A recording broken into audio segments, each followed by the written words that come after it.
Today, we are diving into a topic that's on everyone's mind, but not always fully understood. Now, when you hear this word, your thoughts might drift to some tech giants and fancy gadgets and all sorts of things. Yes, I'm talking about artificial intelligence, but today we are going to bring it back to the basics. So we're going to talk about AI, we're going to talk about humanity and the future of financial advice. And my special guest today is Johan Steyn, and he's not just another tech enthusiast. He is a human-centered AI advocate who challenges us to think beyond the technology itself and to focus on how it can really serve humanity, and especially here in South Africa. Johan's insights going to push us to reconsider how we approach AI. I must say it's mind-bending to me about how he looks at this and how he thinks about this. And so we're going to look at this from an ethical consideration point of view, but also all the way through to practical applications that could really help us transform our businesses. But yeah, it's not only the businesses, it's also about the lives of our clients, right? So we're going to get into all of that. So whether you're just starting to dip your toes into this world of AI or whether you're really already using this in your business, I'm really looking forward to a very practical and a very thought-provoking conversation with Johan today. So let's get started.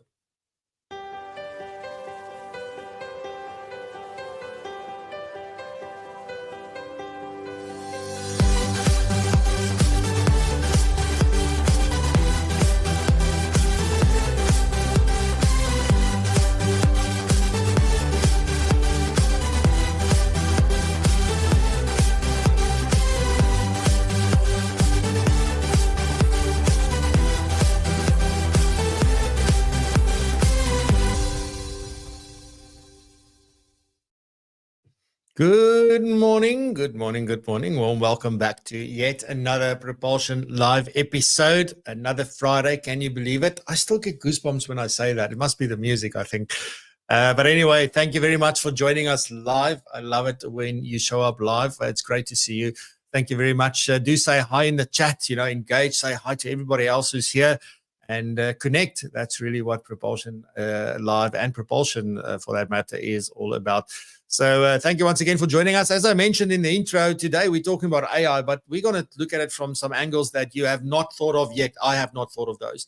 I've not had conversations around these. I've read certain things that might touch on them, but mostly, I have not really considered some of the things that Johan and I are going to talk about today. So really excited. Can't wait to share it with you. But of course, like always, we are not alone. Who's here? Nikki is here from the Financial Planning Institute of Southern Africa. Back, I won't say fresh, but she's back from the convention. I was also at the convention. It was absolutely, absolutely amazing. I really loved it. I'm getting goosebumps again.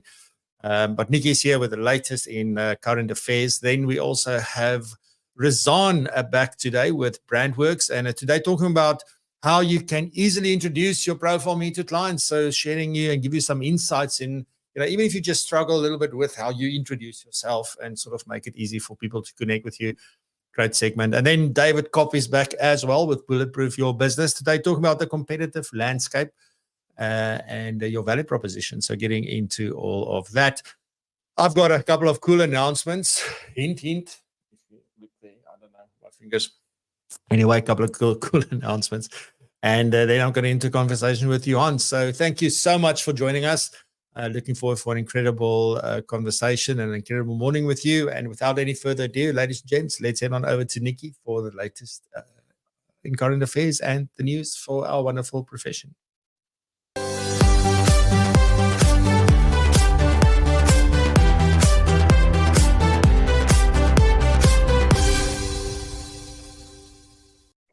Good morning, Francois, and good morning to everybody listening. Well, we're back in Johannesburg at the end of FPI Convention Week in Cape Town, and I can attest that this convention was an absolute roaring success. For the almost 1,300 people who joined us either in person or online, we hope that the speakers and content added great value to you as a financial planner. Should you have missed it, please join us at the Sandton Convention Centre early October 2025 for the next one. Yes, unfortunately, we can't go to Cape Town every year, but as Leilani's promised on day 2, we are going to try and do it more often because there's just something about Cape Town. So on Tuesday night, we had our gala dinner and we awarded some of our members for their continued support to our profession. Nonhlanhla Nsele was the winner of the It Starts With Me award. Now, what does that award mean? This is awarded to everybody, or to someone every year who promotes the Certified Financial Planner designation in everything that they do. Tungai Masendeke was the winner of the Diversity and Inclusion Award. And I can attest that both these ladies are instrumental in assisting us with our volunteer work, both in consumer education, but also to younger financial planners. So we are so proud of them. Charles Brouwer won the award for the top certified financial planner PCE student of last year. So he did the best in the examinations that ran from August last year until today. And I can tell you that Mr. Brouwer came through our pipeline not in the normal postgraduate degree or, BCom honors degree pipeline as we normally see they do.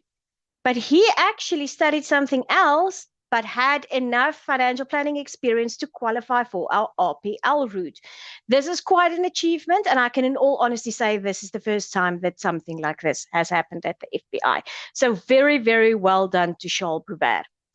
The Harry Bruce Award, which is the old chairman's award, which goes to someone who has made significant contribution to financial planning or the industry at large, this year went to Bruce Whitfield. Unfortunately, he could not be there, but he left us a lovely message to thank FBI for the award. And then there were also 2 competition winners that were announced. There was a student case study competition that was hosted again this year, as it was last year, with the top 3 teams that came from the universities of UKZN and UJ.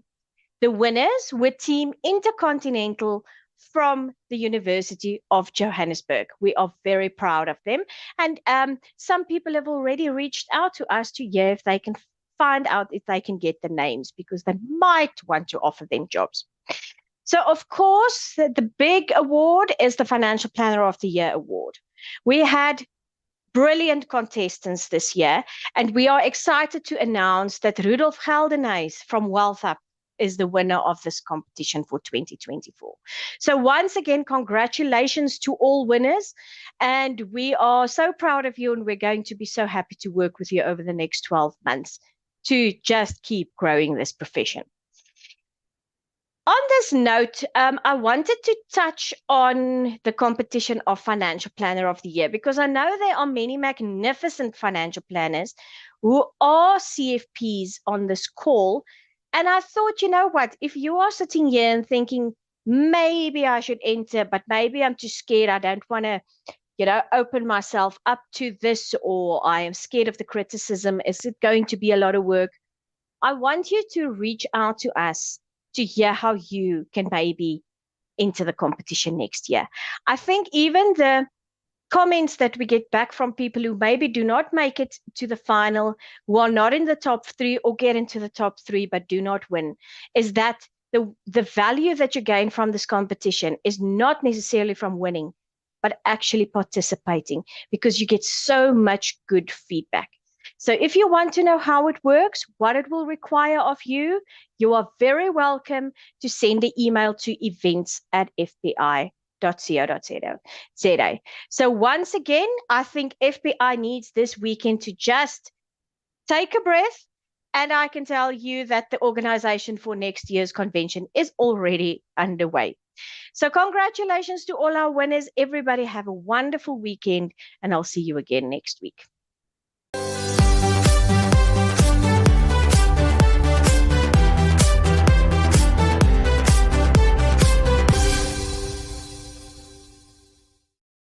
Brilliant stuff. Thank you very much, Nikki. As always, I think now you can really go and take a break and recover from a fantastic convention. So well done. Thank you so much. Appreciate it.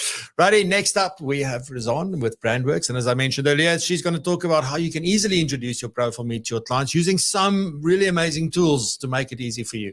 So here's Rizan with BrandWorks.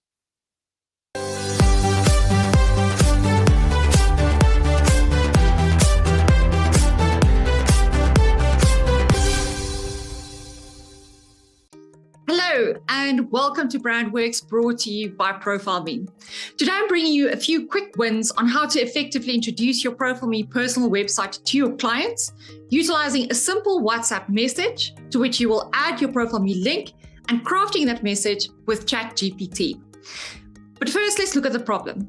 Getting in front of the right caliber of client is an ongoing pain point, but it's not only about getting in front of the right client as fast and efficiently as possible. It's also about staying top of mind long after you've left the building.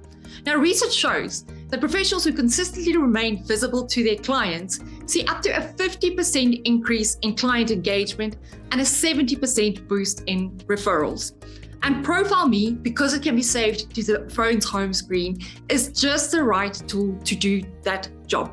So let's go have a look what it's going to look like if you utilize your Profile Me, or it could be your website or your LinkedIn link, along with a well-crafted message that we're going to get ChatGPT to help us with, and you send that to your clients. So let us get to work.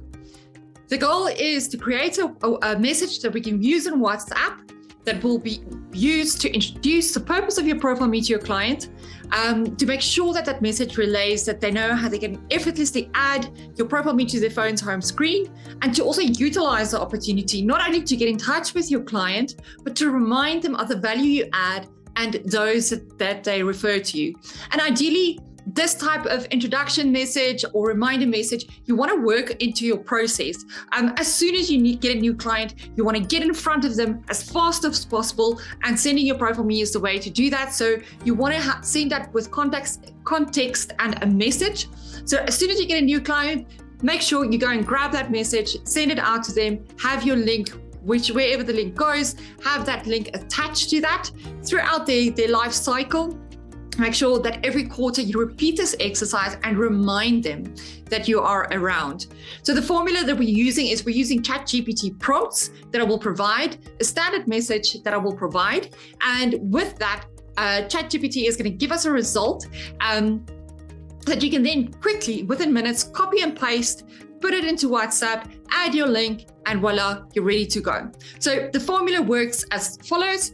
First, you need the prompt. You need to tell ChatGPT what to do. So I've got here, craft a message using the provided text no longer than 650 characters, incorporate relevant emojis to enhance engagement, include a compelling call to action at the end, encouraging my client to click on my personal website link. So now ChatGPT knows what to do. And we said we're going to give some provided text, so now we've got to do that. The message that I've got is, as your trusted advisor, I've streamlined access to my professional information, ensuring it's always at your fingertips.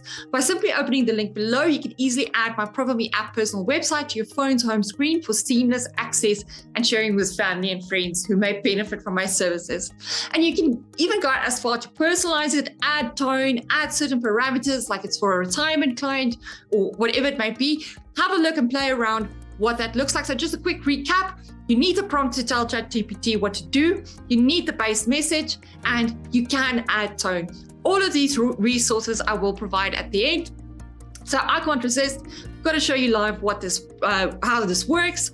So there we go. I've given a prompt. It's spitting out the results for me. I can even say translate to Afrikaans, and it will translate this message within seconds to Afrikaans for me. Now, all you need to do is go copy the link. I head on over to WhatsApp. I'm going to search for myself, or if you don't know how to find yourself, you can send messages to yourself to just type in you. So I'm going to get there, and I'm going to simply paste my link, the message. But now I need to add my link. So I've got a message here where my link is added. I'm going to quickly copy that, and I'm going to, here ChatGPT says, insert link here. Brilliant. I'm adding my Profile Me link. It will automatically bring through the feature image, which is great. I'm positioning myself as the expert, and I'm also building that digital trust, and I can click send. Now I've got the message, I can check it, I can make sure it's 100% okay before I send it out to my clients. And if I'm happy with this message, I can even make sure I can get to it very, very fast. If you use the print function, here you just click on the arrow at the top, pin, it'll pin the message to the top of the chat, and I can easily get to that message at any given time. You can even pin yourself to the top of your WhatsApp chats. So any new chats that are not pinned will always go and lie underneath you. And that's a really easy and handy way to get to these messages and to get to your Profile Me link. I hope you found this session valuable. There will be resources available. Until next time, have a great day.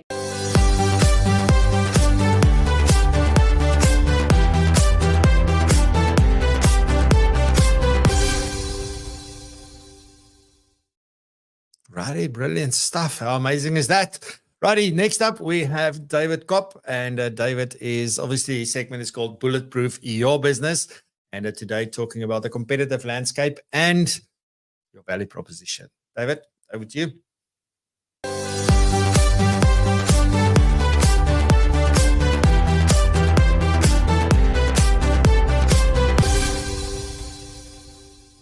Hi everyone, and welcome to today's session of Bulletproof Your Business with me, David Kopp from Financial Institution Consult.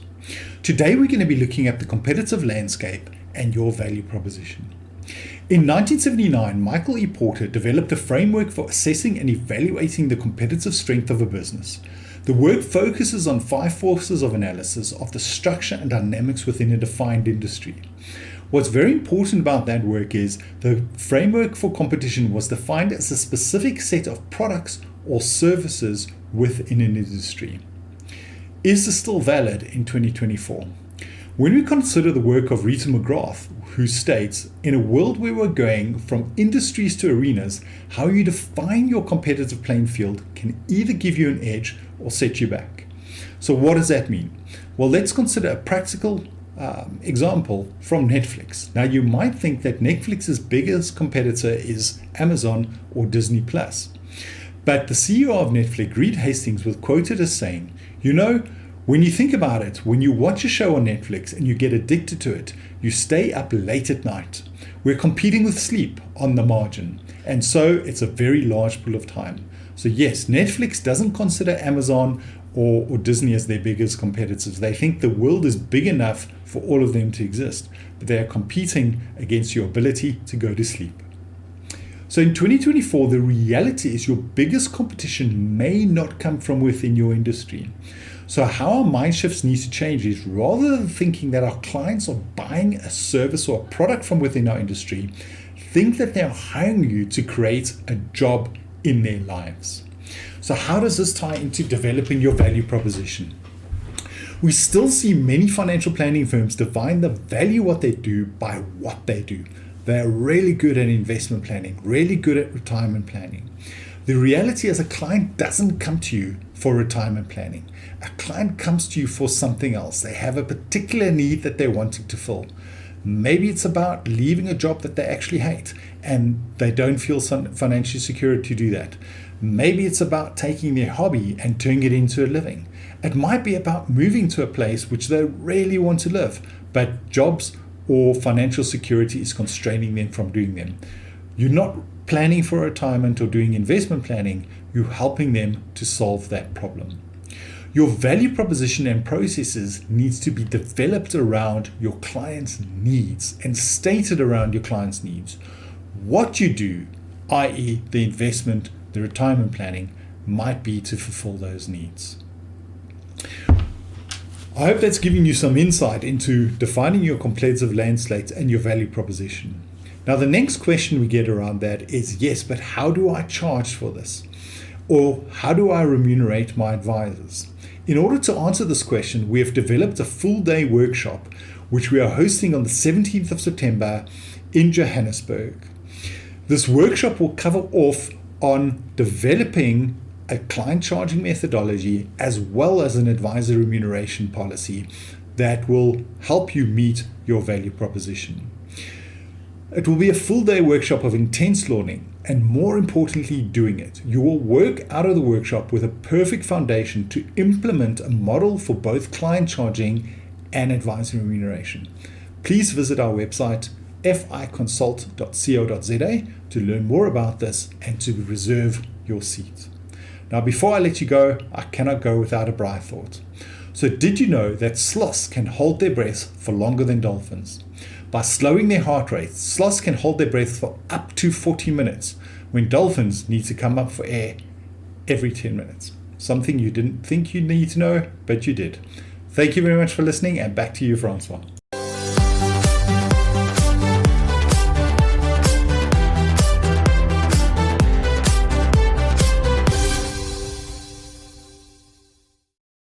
Yeah, the show is cooking today, so really enjoying it. Thank you very much, David. Fantastic.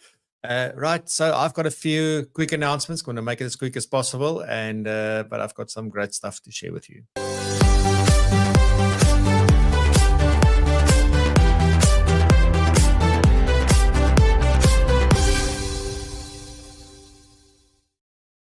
So first off, if you haven't noticed yet, here in the background is the actual book, the Financial Advisor's Playbook. In the, I don't know, I can't say in the flesh, right? That doesn't work. But it's the physical copy of the book. And oh, yeah, I've got another one. So I've got two of them. Fantastic. These are the first two copies. They printed on different paper and different things just for us to check it out and see what it looks like and feels like and to have been able to choose.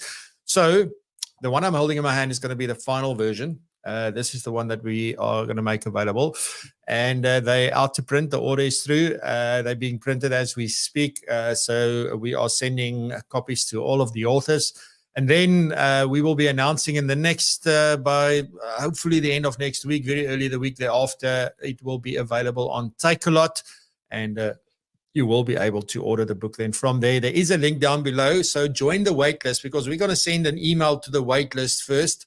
And the waitlist is going to know the book is available. You're going to get it at a massive discount. So it's not going to be the full price. So it's going to sell for 295 Rand. People on the waitlist going to be able to pick it up for 195 Rand.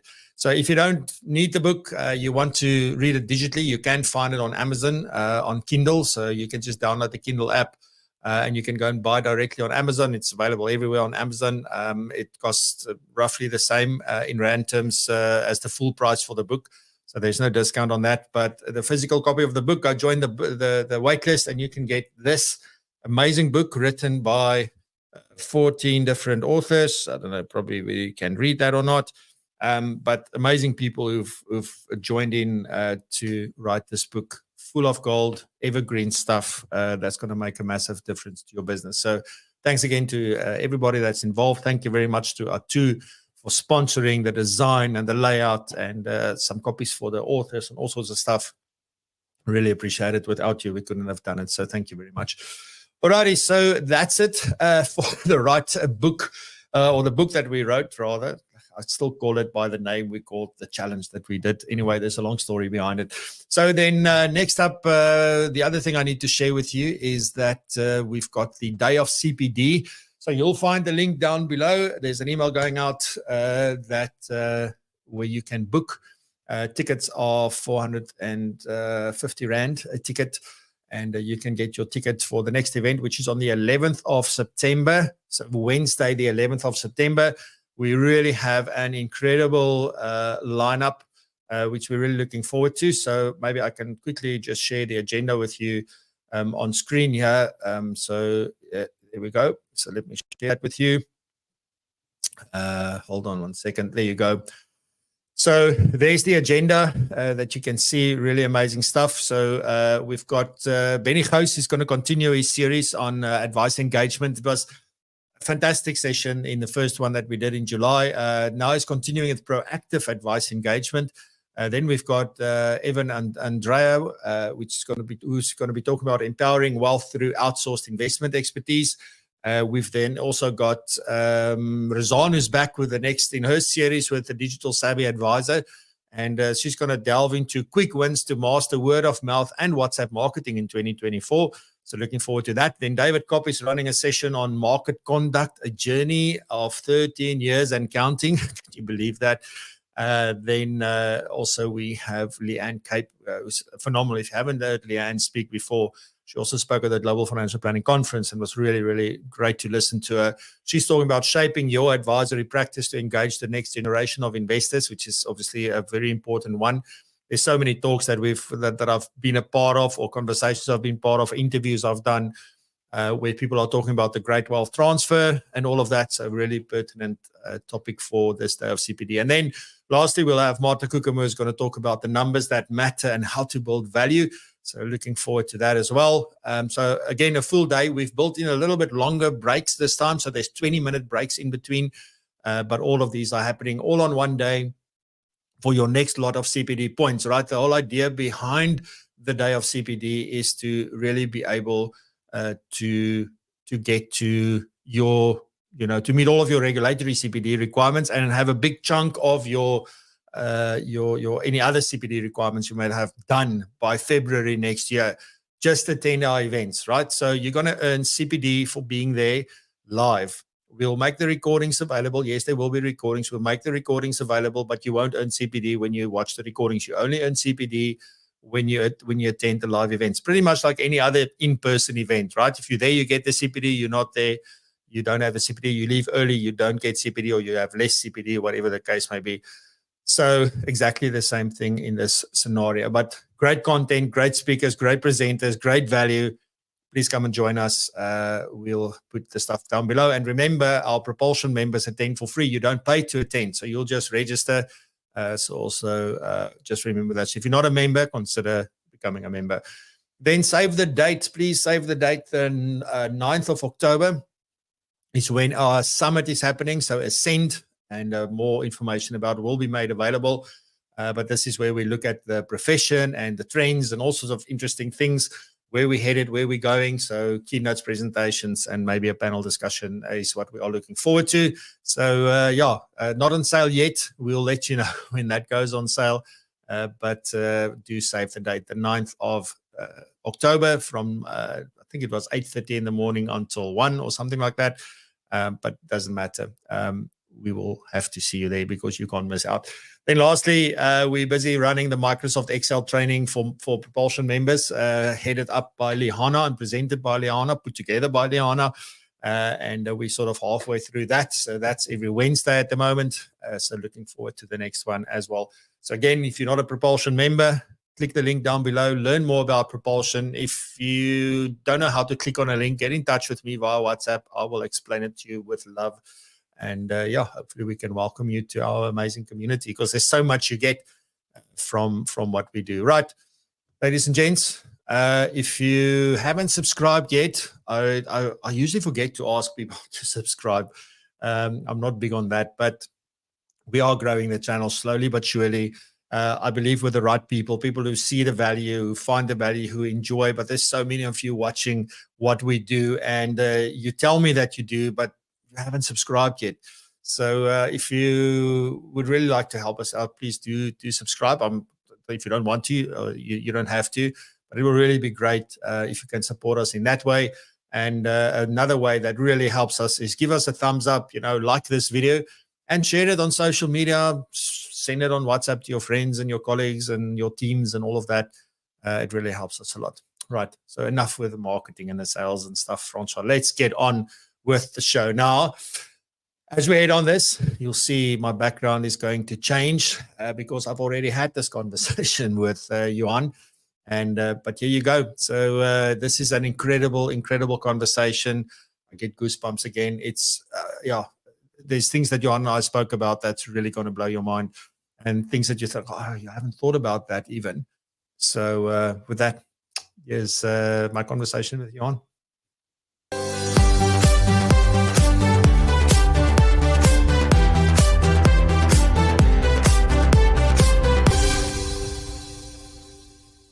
Johan, warm welcome this morning to Propulsion Live. Francois, thank you for the invite, and good to see you again. Yeah, fantastic. It's I just wish we could now see each other for real, in the real person, So that will happen. Yeah, absolutely. Johan, thanks very much for joining us this morning. I'm really excited to talk, obviously, everything about AI, because when I hear the word AI, funny enough, I don't think about Microsoft Copilot. I do not think ChatGPT. I think Johan Steyn. So, yeah, it's a really interesting thing how you've carved out that sort of association, that you've built that brand, that like you love AI, you talk a lot about AI on all sides of it. So just maybe briefly, just tell us a little bit about yourself, just to give people a sense of who you are and what you do, and then we'll get into this amazing conversation today. Thank you, Francois. I call myself a human-centered AI advocate. And what I mean with that is that I'm not necessarily super excited about the tech itself. A lot of the work I do is almost more philosophical and ethical. It's what's the importance of humans and for our future and the future of our children with this rapidly advancing technology. So I do quite a lot of training with universities and with companies to make sure they understand this technology. I consult and make sure that their strategy around this technology works for them. And then a lot of public speaking and writing. But I often say I speak as a father of a 10-year-old more than as an AI guy.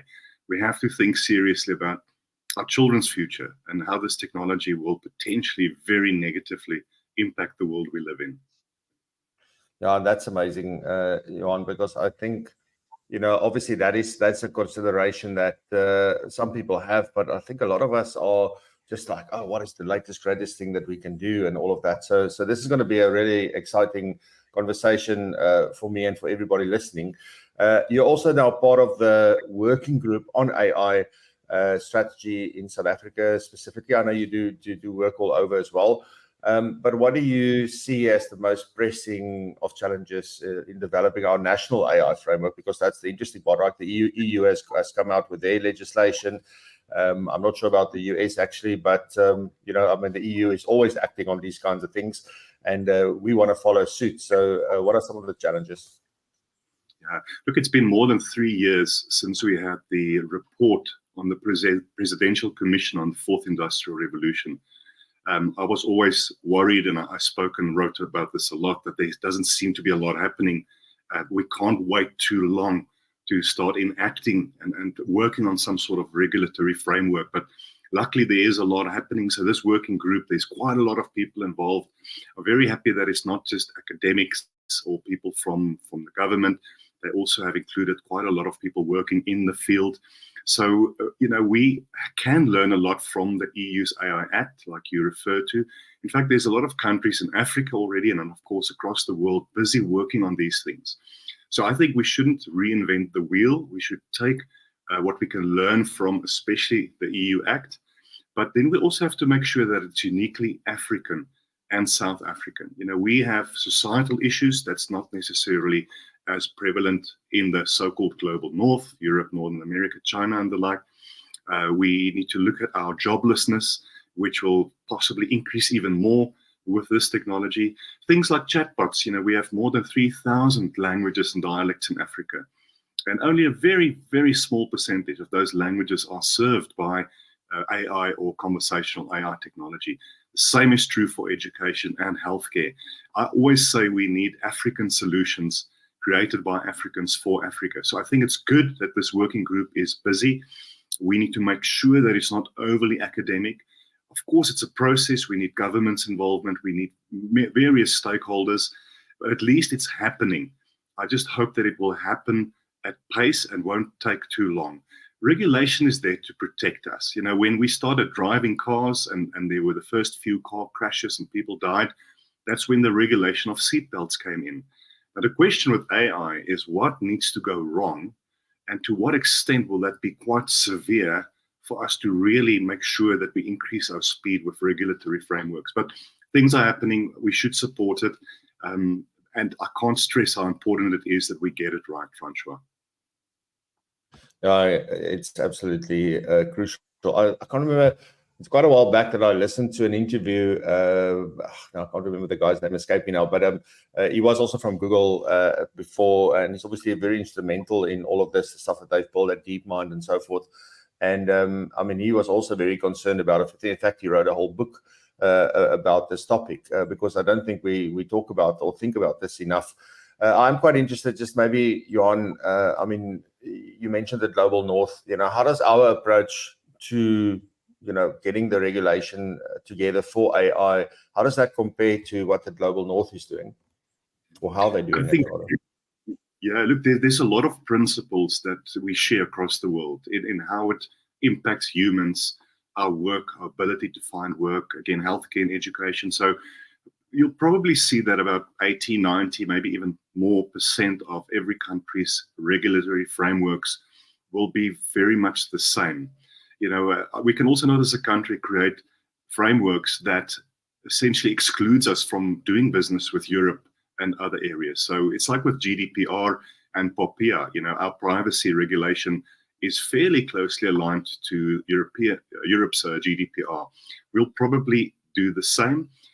But again, we can't just copy and paste the AI Act in the EU. We need to look at very specific situations here in our country. Now, the balancing act here is between innovation and regulation, because you can also not over-regulate it so much that we can't compete globally with other businesses. We have to use AI and automation technologies more and more, especially financial services space, the telecom space, insurance, and other areas. So can you over-regulate it? Probably, but we should make sure we find that balance. And we'll also, given the speed at which this technology is advancing, we'll need to update that framework annually, probably. Regulation and regulators are always behind innovation. But my worry is just that the split between how quickly we can regulate effectively and how quickly this technology is increasing in power, that split will just become more and more. That we might get to a point where it's almost not worth looking at updating the regulation. So there's a lot that we need to do. We all need to be involved as parents, as teachers, and working with government. So it's not a kind of a scaremongering thing. But I think, Francois, if we just think of deep fakes, the fact that people can use my image and voice and yours and present it in a court of law, and it's almost indistinguishable from the real footage. Think of what they can do with our children. There's already a big problem in America where they take the pictures of young girls on social media and they produce pornographic material with it, and then they email the parents for money to pay them off not to publish these pictures. So, there's a bit of an Orwellian world awaiting us if we don't get this right. Yes, it's sad that it's like it always blows my mind, Johan, that my first thought is like, what good can we do with this? And then other people are just like, how are we going to extort people with this? Like, it's really crazy how different the world is. Also, given South Africa's, our socioeconomic landscape and the way that things are, the specific challenges and things that we have, how can AI be leveraged to address some of those challenges here, do you think? Look, absolutely in education. Just think of learning and development in companies. I mean, most of us have been through it, especially if you work for a large organization. It is often the most boring and often very irrelevant training that you need to go through. And you do it as a kind of a grudge thing because otherwise you'll be in trouble. Think of secondary and tertiary education as well. There's a lot we can do around what we call hyper-personalized education. And what I mean with that is that we don't necessarily have to change the curricula, but we can change how it is delivered. So if you have enough data on your students or your staff, for instance, you can see that one person learns better in a classroom, another person on their own. Some people like audiobooks, some people like videos, some people like mind mapping. So to really get the best out of them. So I think, look, we already have across the world, but in our country, a lot of challenges around education.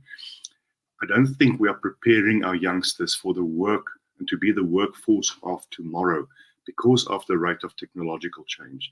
Again, in healthcare, to really bring down the costs to scan for cancer and for tuberculosis, especially in rural areas, to use drones to deliver blood or other medicine. There's a lot we can do to serve our population. And I think that's one of the key themes in the work that I'm doing, is the fact that this technology, because it can, but that it should serve humans. We have to democratize it. At this stage, sadly, the power of AI lies in a few hands. Meta, Facebook, Google, Chat or OpenAI, it's almost like an oligarchy of technological ownership that doesn't serve all of us, and it's a big money-making game.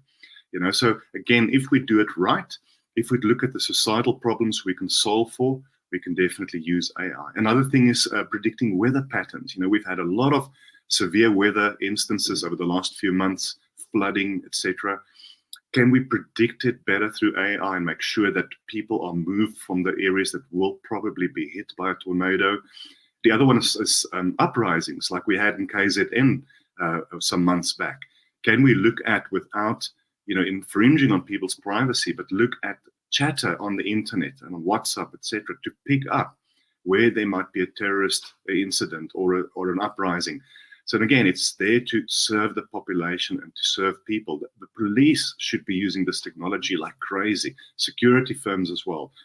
And again, that fine balance is, what is my right? For instance, my face is also my private data. If I walk down the street and a security camera films me without my consent, they are breaking the law. Now, do I just not walk on the streets of Sandton anymore? Or should there be a bright yellow sign saying you're being filmed so that we know? So again, this power in the hands of the wrong people will be dramatic and severe. But if we use it right, we can do so much good with it, Francois. And that's sadly human nature. We grab power. We want to be richer than others. We want to be more powerful. If you're in an elected party, if you are in government across the world, your primary goal is to win the next election, even more so than serving the people.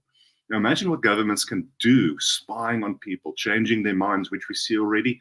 America's election in November will be interesting when we think about fake news, social media feeds. So I'm leaning more toward the negative side, that we need to be careful of it, but we can't argue that there's not a positive side, Francois. Yeah, no, definitely. And I think we also don't necessarily fully understand it yet. I think that's the danger. We all get the concept, but we don't get it, right? It's like almost like I always talk about, because the other big technology before this is all the crypto stuff. It's also crypto is, there were people giving themselves out as being specialists and experts and all kinds of things when it's only been around for 2 or 3 years. At that point in time, I'm like, I don't even think, like, I don't know how long it's been, about 11, 12 years now. I still don't think that we have experts, because I think there's still a lot of things that we don't understand about that, and AI even more so. But you also, you're talking about sort of the impact and the ways that we can use it in South Africa. But you also wrote in Business Day about cultural sensitivity, and that's also an important consideration when it comes to AI. So, if you think about, there's obviously a lot of South African businesses, and particularly, we work with financial planners and advisors. Some of us are starting to use some of this technology, maybe more in the back office than client-facing kind of situations.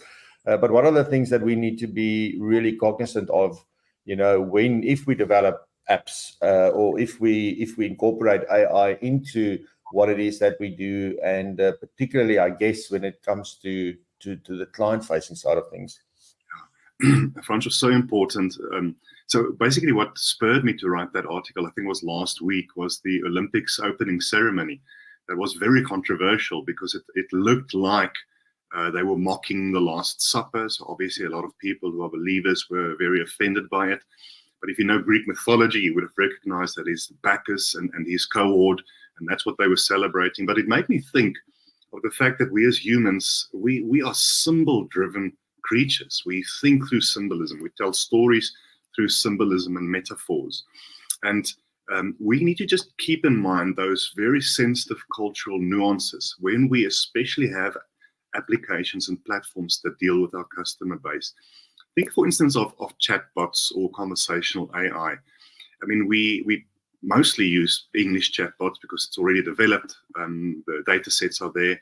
There's a lot of work being done in South Africa by some firms and universities to make sure that we incorporate more of our native languages. But one of the key things here is you have to test it with your target audience first, a small subset, to make sure that this chatbot is not using language that's difficult to understand or that is even offensive. It could be gender-based reasons or others. For instance, in a lot of our cultures, when you speak to people who are older, there's a lot more protocol involved, seeing them as elders and having respect for them. So we need to build in those nuances without, of course, over-engineering it, because we're also running businesses and we need to release these things quickly to make sure we increase our market share. That's why I always say, make sure that the core team in your company that develop these systems are not just vendors or your technology team. Make sure that it's a multidisciplinary team. You have to have HR, the legal department, the procurement department, the organizational design and change management people and others, and financial people involved.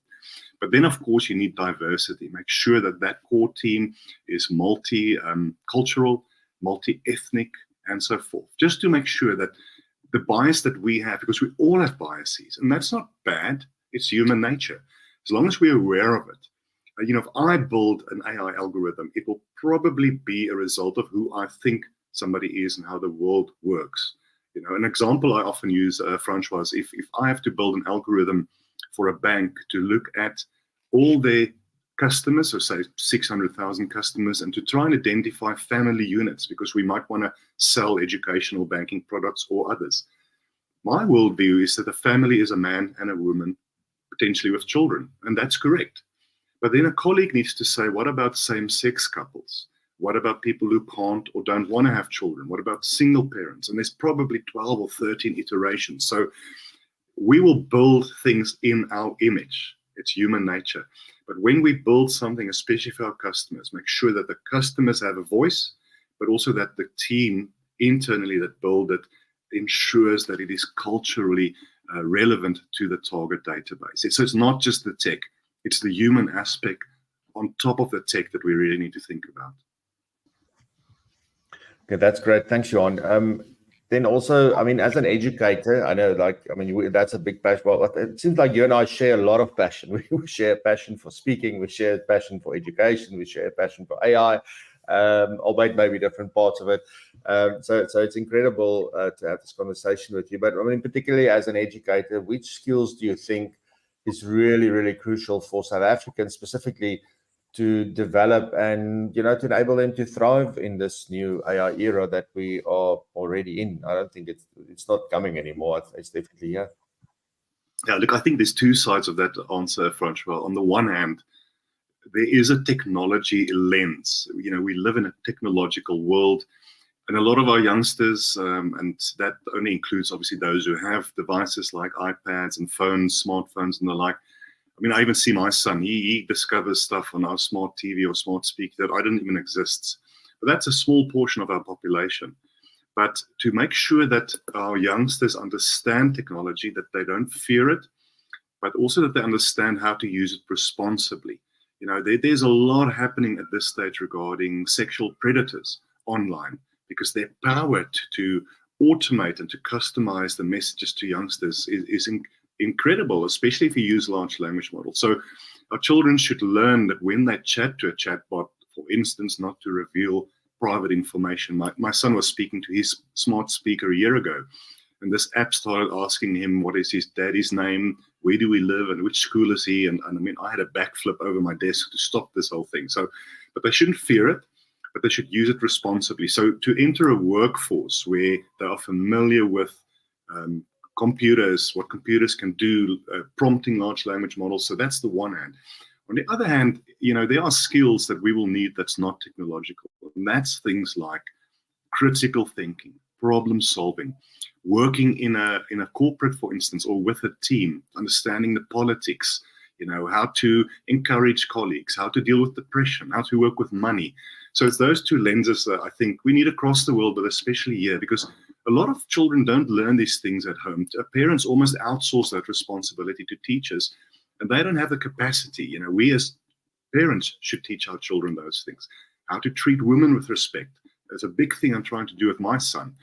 So make sure they are technologically fit, but also make sure that they are well-rounded humans who can work with others for the greater good. Johan, then, again, just thinking about All of these things are very important. So there's these skills that we need to think about, like, how do we protect ourselves, and also how do we use it? So, I mean, how do you think, if you think about the potential impacts that AI can have on the job market, specifically here in South Africa, because I think it's going to be different in different parts of the world. It's not necessarily going to be exactly the same. But do you maybe have any views around what the possible impact on the overall job market is going to be in South Africa? And also, what would be the best ways to maybe prepare for that now? Look, any job that is fairly mundane, fairly repetitive, lower value, which is typically your administrative kind of work, that's already greatly impacted. And the potential for technology to perform, you spoke about back office tasks earlier. Automation can do so much more and so much quick and so much more accurate than humans can. So, but now balancing the experience that already sits in that administrative team with technology is the trick, because you can't, if somebody's been a receptionist or administrator or a payments clerk or a debtors or a creditors clerk, for instance, for 30 years, you can't just automate them away. I think a lot of the lower level tasks, again, the extracting detail from documents, automating certain business tasks in the background, we can do that. Now, that will inevitably mean that we might only now need one debtors clerk and not 5, because the technology can do the rest. Any work, like even mining, which is one of the large sectors in our country, a lot of mining work is already being automated away. So now here's the balancing act, because I have been thinking about this. Do we need, call it a BEE kind of regulation, but when it comes to automation? So in other words, where the government forces companies to not automate away more than 10% of their workforce. But then what do we do about being globally competitive? So that is going to be a challenge. In our country, every wage earner on average looks after 8 or 9 other people. So the impact will be severe. Now, then people will start speaking about the, global income. I'm trying to think of what they call it now. The name will come back to me. In other words, where we finance people who lose their jobs through AI. But again, how are we going to fund it? Even in our country, we are struggling to fund our social grants. So what if our jobless number doubles in the next 5 years? The impact could be, from a social uprising point of view, hungry people desperate for food for their children, the crime levels will move up.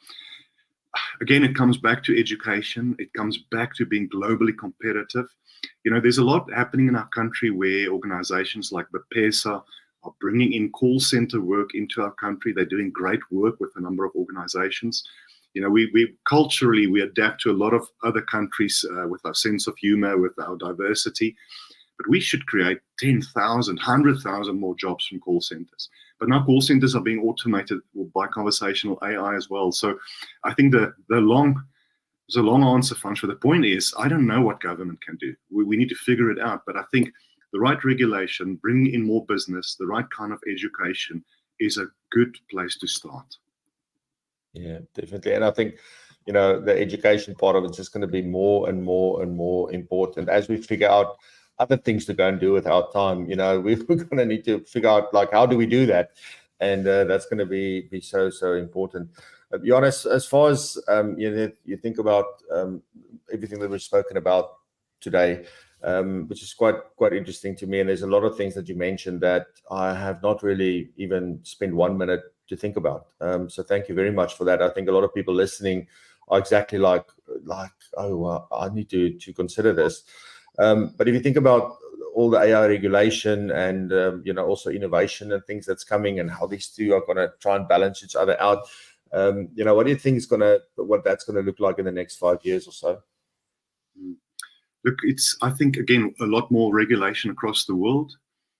We as businesses in South Africa, especially who deal with overseas clients, need to become very aware of what this regulation means. We need to make sure that we're both legally compliant, but also ethically compliant. I mean, if you take our privacy regulation, POPIA, we've had some serious breaches over the last few years, and I've not seen one board of directors go to prison or pay the 10 million rand fine as per the regulation, because it's difficult to prosecute these large firms. Now we bring in even more regulation. So I would just, my encouragement to people listening in now is familiarize yourself with this. Don't have to become an AI expert or a data scientist. Read a lot, attend events like these, speak to people, make sure that you build technology for the future that will be ethically but also legally compliant. Don't fear the technology, but please, please, please don't just try and AI everything. Start with the business case. Francois, I often say tongue in cheek, if you're not using Excel properly yet, don't even look at AI. So don't have a mandate for people to automate an AI stuff. Fix your key business problems. It might not even be a technological solution. For instance, a toxic leadership structure, people who hate their jobs, who don't understand their jobs, clients who don't understand your technology. That's not a technological discussion. That's a leadership and a human-to-human discussion. So yeah, be familiar with this tech, realize the limitations, because there are many, and prepare yourself and your children for the future. That would be, I think, my main message, Francois. Amazing. Thank you very much, Johan. And just like that, we've come to the end of our discussion. I really enjoyed it, Johan. I can't tell you enough how grateful I am to be able to speak to you today. So thank you so much. Keep doing the fantastic work you're doing. Your way of communicating these things are really, really incredible. You have a gift and a talent for that. So thank you so much. Really, really appreciate it. If people do want to maybe follow you, I know you've got an incredible newsletter and things that you send out, and you write incredible articles all the time. And where's best for people to follow you and to maybe connect with you? Yeah, Francois, thanks. Look, a lot of stuff on LinkedIn, but maybe the best is if you go to my website, you will find all my articles, my newsletter, the videos, etc. And that is AI for Business, so FOR, AI4business.net. And I'd love to hear from people. You can drop me a mail through the platform there and things like that. Yeah, awesome. Yeah, we'll also put the link down below in the description. So, Johan, thank you very much. Have a fantastic rest of your Friday, and we will chat definitely again very soon. Thank you very much. Thank you. Thanks for this opportunity. Take care, Francois.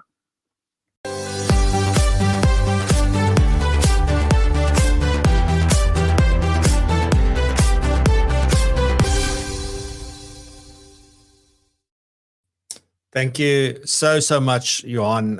Yeah, incredible guy, eh? So, right, that's the end of another episode. Next week, my guest is Kirsty de Tooy from Asset Map. Looking forward to an interesting conversation with Kirsty. So we will see you next week, Friday, same time, same place. Until then, obviously, what do you need to do? Stay blessed. No, how does it go? Hey, toch, stay safe, be blessed and prosper, and remember to continue to raise the bar as high as you possibly can. Thank you very much. Love you. Bye-bye.